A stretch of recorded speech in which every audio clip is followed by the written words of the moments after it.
There's a moment when you're standing on a concrete floor that didn't exist 6 months before that does something to a man.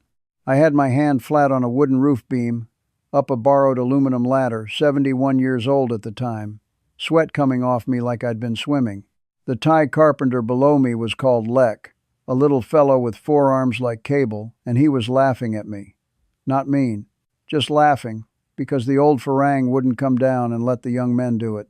And I looked out through where the wall was going to be, out at the rice fields going flat and green all the way to a line of sugar palms, and I thought, I built this.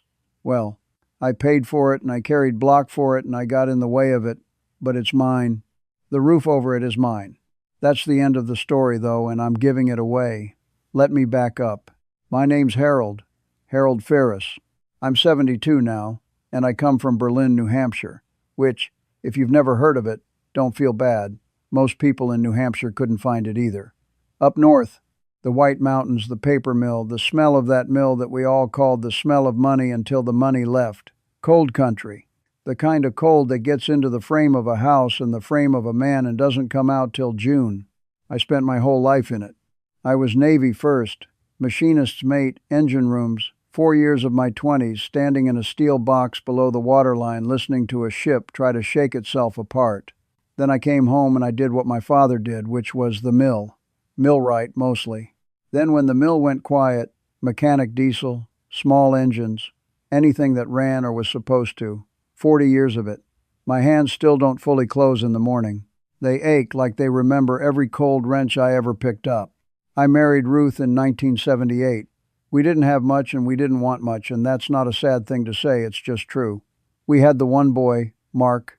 And then about 5 years back, Ruth got sick, and then Ruth was gone, and the house in Berlin got very large and very quiet in a way a house has no business being. I'd sit in the kitchen with the radio on for the noise. I ate a lot of things out of cans, standing up. I want to be honest about that part because the rest of this only means something if you know where it started. Now here's the thing that actually turned the key. 2 years ago I'd have been 70, I had a heart attack. Right there in the driveway. Shoveling, which is about the most New Hampshire way to die there is, and I nearly did it. I remember being on my back in the snow, looking up at the gray, and thinking not help, not Ruth, but this stupid, clear little thought, is this it? Is this all of it? Berlin, the mill, the snow, and now the driveway? I didn't die. Stent. A week in the hospital down in Lebanon, a fistful of pills I still take. And when I got home, something had shifted that I can't fully explain to you. Not fear exactly. More like the clock got loud. I'd walk past the window and the snow would be coming and I'd think, how many more of these do I want? 15 winters of shoveling my own heart into the ground? And I'll tell you the odd thing that came back to me, lying in that hospital bed, Thailand, because I'd been there. 1974, 20 years old, a port call our ship put in down at Satahip, the naval base near the end of all that Vietnam business. 3 days. I remembered heat like a wet towel, and fruit I couldn't name, and how everybody smiled and I couldn't understand a single word, and a night warm enough that a Berlin boy thought he'd landed on the moon. 50 years I hadn't thought about it, and in that hospital bed it came up out of me whole like it had been waiting. So I got home and I did what everybody does now, which is I got on the computer at 2 in the morning because I wasn't sleeping anyway, and I typed in retire in Thailand, and down the rabbit hole I went. Now, I'm a mechanic. I don't trust anything that's too smooth, and most of what I found was too smooth, these fellows on the videos telling me I could live like a king on $500 a month, palm trees behind them, teeth like a car ad. That's a lie, by the way. And I'll get into why, because the honest numbers are actually better than the lie once you understand them. But I didn't know that yet.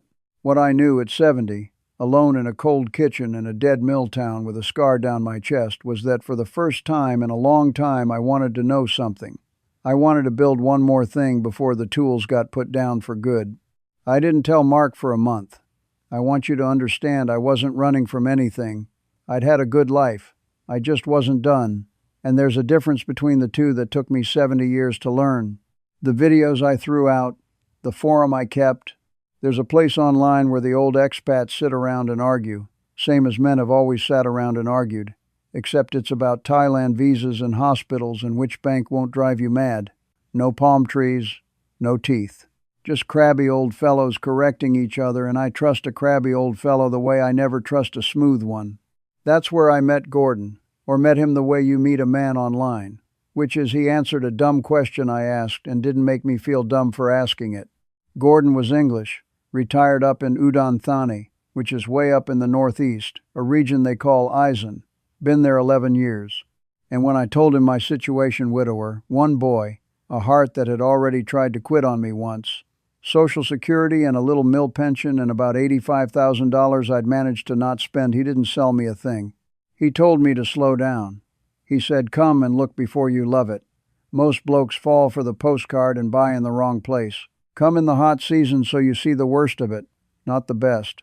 That was the first honest thing anybody said to me, and I clung to it. So I did what my father taught me, which is you get a pencil and a legal pad, and you make the numbers tell you the truth. On the income side, my Social Security, $1,950 a month. I took it at my full age, so it wasn't cut. And the mill pension, what was left of it after the company reorganized us twice, about $700 a month. Call it $2,650 a month, coming in, rain or shine, till I die. That's not rich. In New Hampshire, that's a careful life, with the thermostat kept low. Then Gordon walked me through the other side, and this is where I sat up. Aizen, he said, is the cheap part of a cheap country. Not the islands, not Phuket, where the beer costs what it costs in Boston. Up country. Rice country.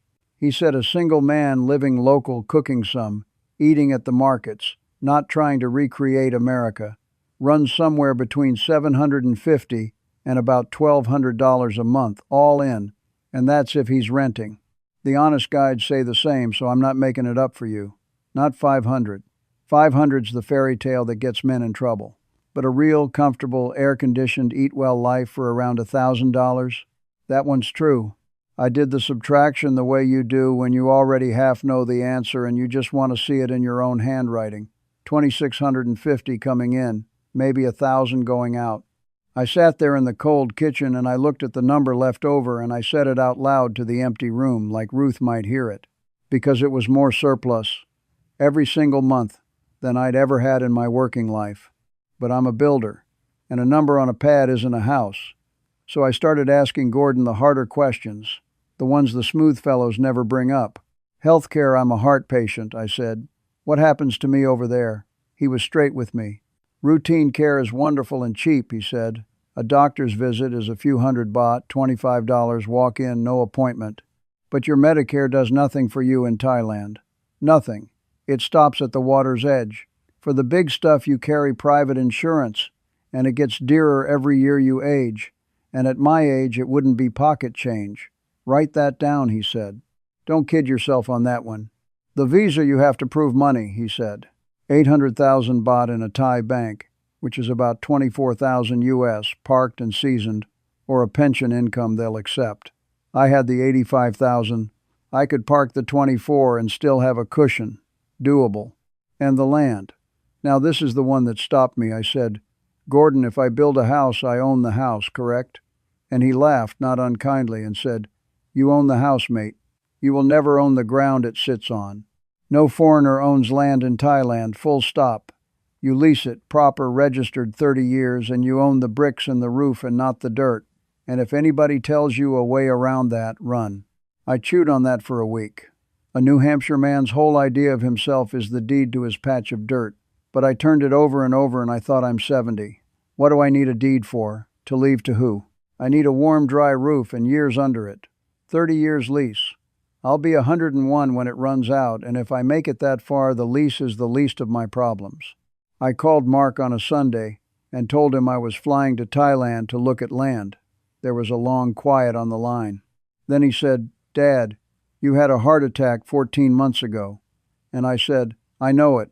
I was there. He didn't laugh. I booked the ticket anyway. Hot season, like Gordon said. See the worst of it first. Nobody warns you right about the heat. They say it's hot, and you nod because you're from somewhere that gets hot in July. You don't know. I came out of that airport in Udon Thani in April, and the air put its hands on me. Wet, thick, heavy as a wool blanket somebody'd left in the dryer. My shirt was through before I found the taxi. And I stood there, 71 by then, a scar down my chest, and I laughed out loud, because Gordon had done exactly what he promised. He'd sent me into the worst of it on purpose. Udon Thani is not a resort. I want to be clear because if you're picturing beaches, this isn't that. It's a real working Thai city up in the northeast, an hour from the Laos border, flat rice country all around it. There's a big pretty park in the middle of town, Nong Project, with a lake and these enormous yellow rubber ducks floating on it. And every morning before the sun gets mean, the whole town is out there walking and doing their exercises. There's a night market. There's a mall, if you need America for an afternoon. But mostly it's Thai people living Thai lives, and the Farang like me are a small handful, and that suited me fine. I didn't come to find New Hampshire with palm trees. The language near broke me the first week, and I'll be honest about it. Down in the tourist places, Gordon said, plenty of English gets spoken. Up here, not so. And it's worse than that up here. They don't even speak the regular Thai you might have practiced off an app. They speak Izon, which is its own thing, closer to Lao. So I'm standing at a food cart pointing at things like a caveman, and a woman is saying a price to me that I cannot begin to parse, and we are both just smiling and failing. It's humbling. 70 years old, a man who could rebuild a diesel engine blindfolded, defeated by a bowl of noodles. But here's the turn, and it's a small one, which is how the real ones come. Second morning, I walked into Nong Prajak at dawn because my body was still on New Hampshire time. Monks were out, barefoot, orange robes, holding their bowls, and people kneeling to put rice in the almsgiving. They do it every dawn.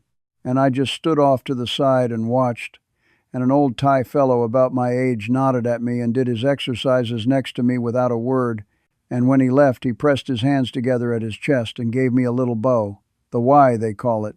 I didn't know to give it back yet, but something in me that had been clenched since the driveway, since Ruth, since the mill it let go about a quarter inch, just standing in the wet dawn with a stranger who bowed. I met Gordon in the flesh at a little coffee place he liked. He was exactly as crabby as online, and I liked him immediately. He drove me out of the city 20 minutes to the village where he thought I ought to look his wife's people were from out that way. And that drive did it.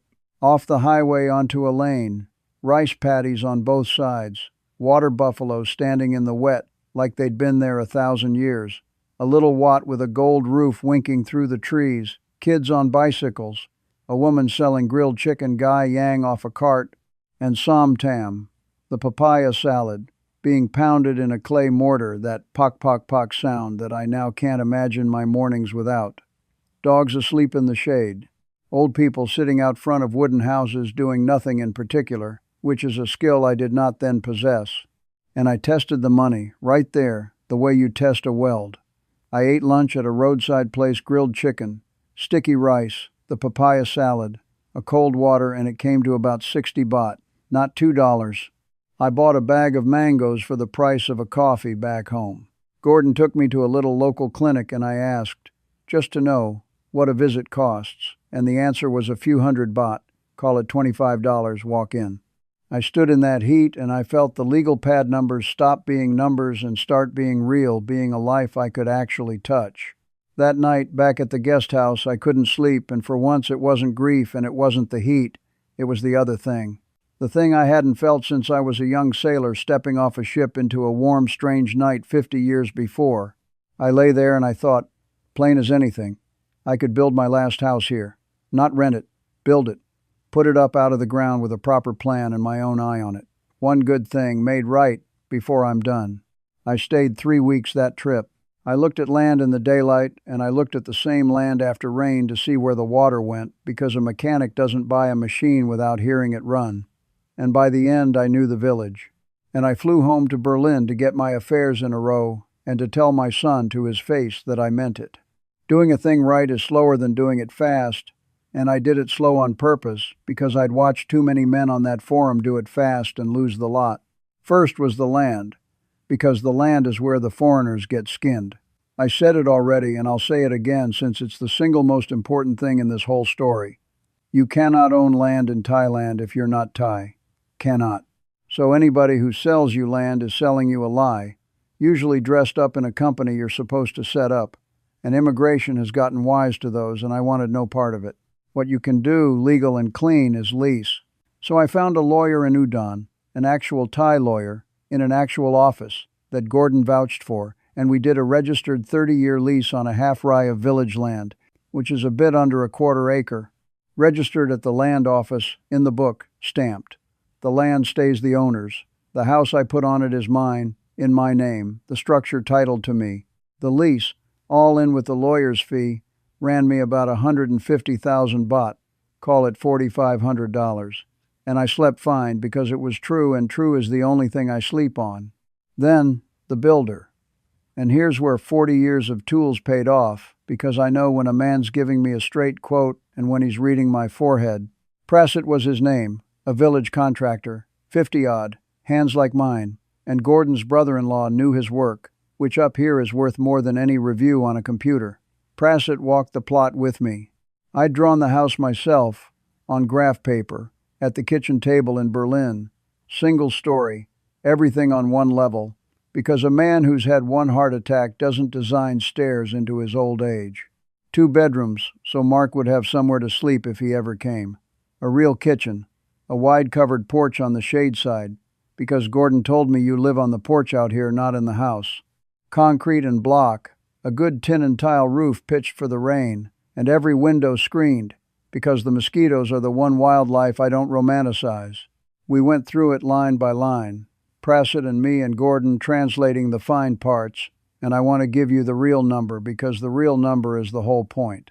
The house itself, the build, the labor, the block and concrete and roof and wiring and plumbing, and the tile came to about 1 million baht, around $30,000. Then the well and the septic and getting the power poles run and a wall and a gate, another 100,000 baht, $3,000 or so. Then furnishing the thing, the aircon units, a kitchen, a bed, the fridge. I did it plain, no showroom nonsense, call it 70,000 baht, a bit over $2,000. Add the lease and my whole world, land secured and house built and furnished and ready to live in, came to about 1,300,000 baht. In American money, right around $40,000. $40,000 for a brand new house I designed, built to my drawing, that I own outright, no mortgage, no payment, standing paid for on the day I moved in. There are used pickup trucks in New Hampshire that cost more than my house. I had 85,000 in savings when I started. 40 went into the ground and the roof. 24 I parked in the Thai bank for the visa, which isn't spent, mind you. That's my money sitting there proving I'm not a burden. And I still had a cushion left over on top of my monthly income. I ran that math 4 times because I didn't believe it either. The visa I did the same careful way. At my age, 70 plus, the smart route isn't the one they push at you from back home, the OA, because that one drags a mandatory insurance requirement behind it that gets ugly at my age. The route the old hands use is you come in and you convert to a retirement extension in-country, a non-O, right there at Udon Immigration. You have to be 50 or over, I'm well past that.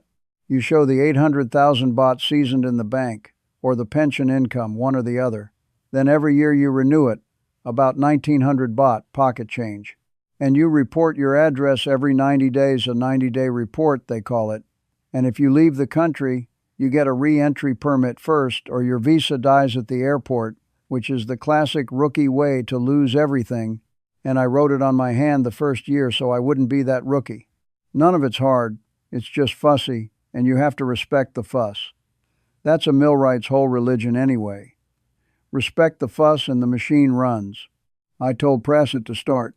I flew back to Berlin one more time, put the New Hampshire house up for sale, and packed 2 duffel bags and a box of tools I couldn't bear to part with. Everything else I let go. 71 years old, and my whole life fit in the back of Mark's truck on the way to the airport. He didn't say much. Neither did I. Some things you don't have the words for going in. I'm going to tell you the part the smooth fellows leave out, because if I don't, this is just another lie with better lighting. The first months were hard. Not the money. The money was a dream. The money was the easy part. The hard part was everything else, and it near sent me home. The build itself tested me, and I'd built things my whole life. Thai construction runs on its own clock, and that clock is not a New England clock. A day I thought was a work day would turn out to be a temple day, a merit day, and the whole crew would be gone, and I'd stand on my slab alone and stew. The rains came, and the lane turned to soup, and the block delivery couldn't get in. I'd drawn the kitchen counters at American height and had to laugh and let Prassett build them Thai height because it wasn't my country to be tall in. Little things.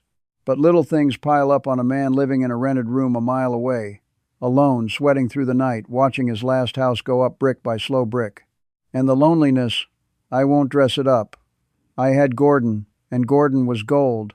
But Gordon had his own life and his wife's family, and I couldn't be at his elbow every hour. Most days I couldn't talk to anybody. I'd go whole afternoons in a country of 60-odd million people and not exchange one real sentence because my Isan was 3 words and everybody else's English was less.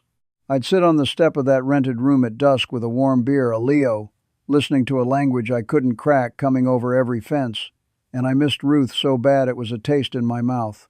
I missed the cold. I missed being a man who understood the room he was standing in. There was a night, I'll be straight with you. There was a night about 2 months in where I sat with my passport in my hand and looked up the flight home. 71 years old, half a house built, and ready to run. Rock bottom, and it tasted like warm Leo and papaya salad. What turned it wasn't dramatic.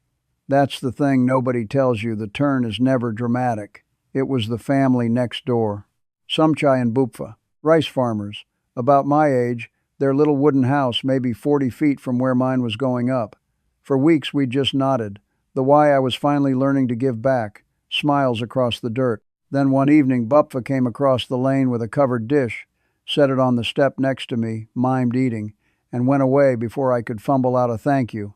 It was gai yang and sticky rice and somtam, and it was still warm, and I sat there in the dark and ate a stranger's cooking and cried a little, which I'm too old to be ashamed of. After that it was regular, not sudden regular. That's how it works up there. They don't throw their arms around you like in the movies. Thai warmth is quieter than that.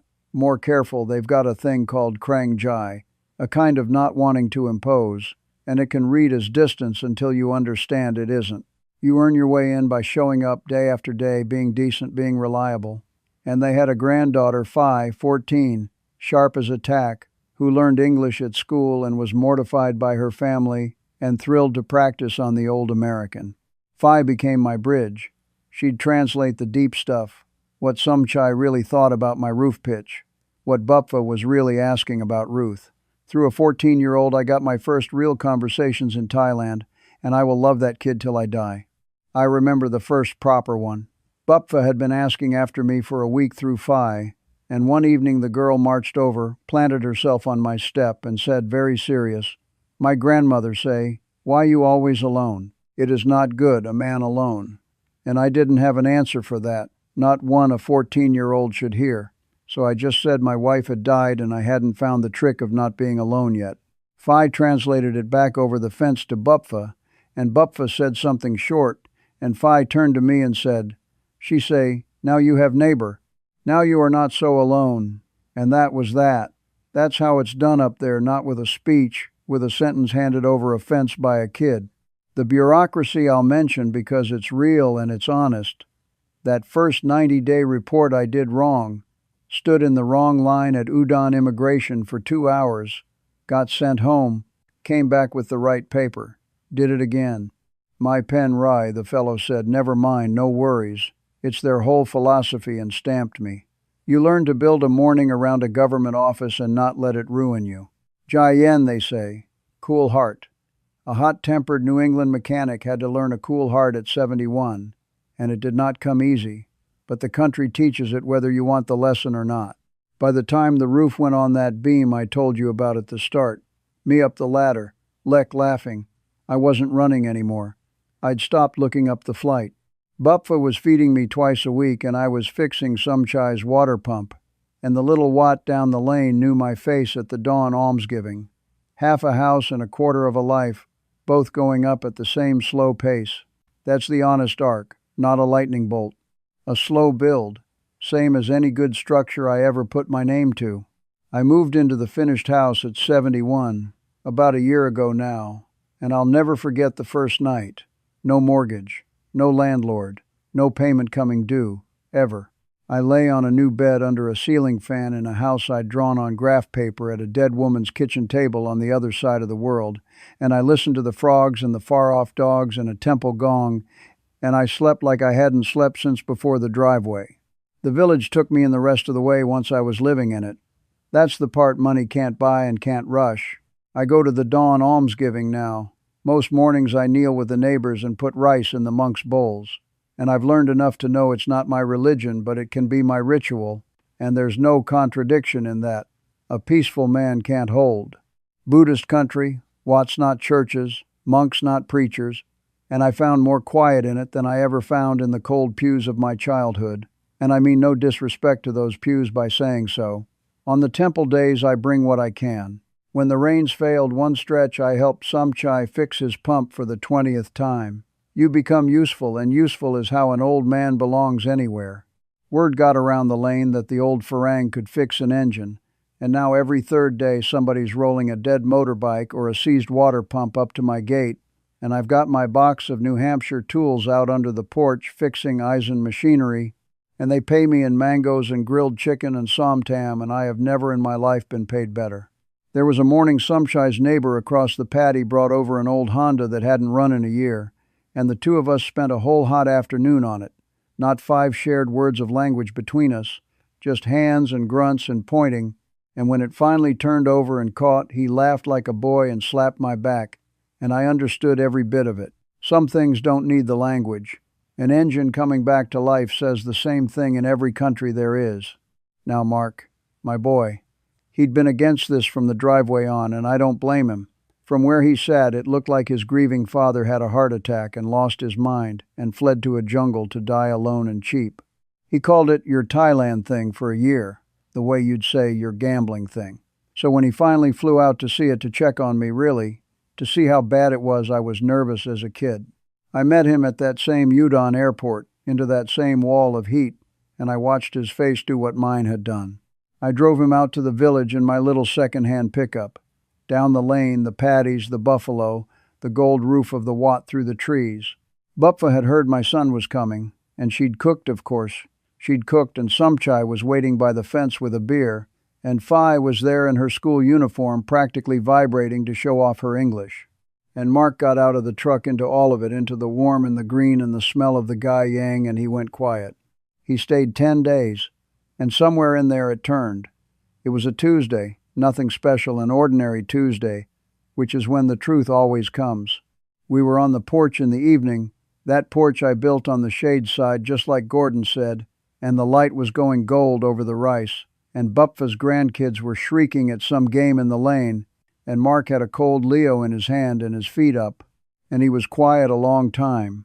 Then he said, "Dad, you're not dying out here." And I said, "No, I don't believe I am."